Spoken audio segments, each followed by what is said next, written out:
canal. Hola mis amigos, bienvenidos al canal. Vamos a hacer slime con dos ingredientes.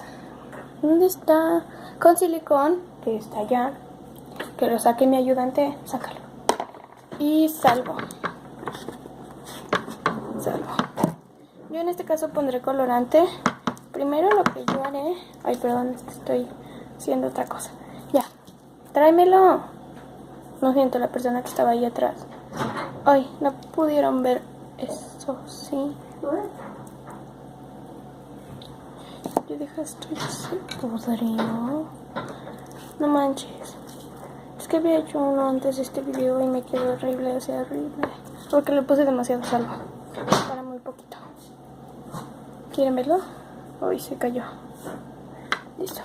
Ahora mi ayudante lo soltará. Ok. Se escurrió dentro, lo regalo. Hay que quitarle silicón. Quítenselo. Espera.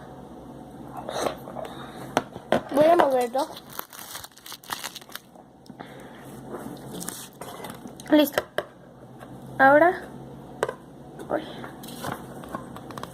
Vamos a moverlo.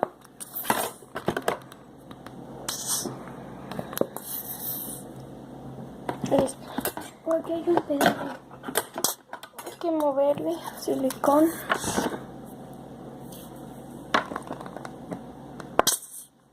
Ya, yo creo que es suficiente. No le pondré colorante.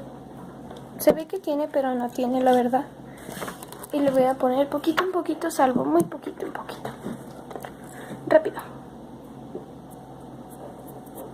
Listo. Ahora lo mezclaremos. De poquito en poquito. Cuando ven que ya se está despegando todo.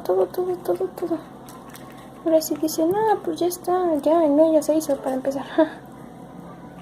Vamos a agarrarlo con las manos. Y espero que se haga.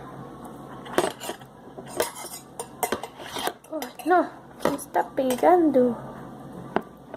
Y pues sí quedó, si se dan cuenta quedó un verde muy bonito. Esto ha sido todo por... Ay, perdón. Esto ha sido todo por el video de hoy. Espero que les haya gustado demasiado. Bye. Niños.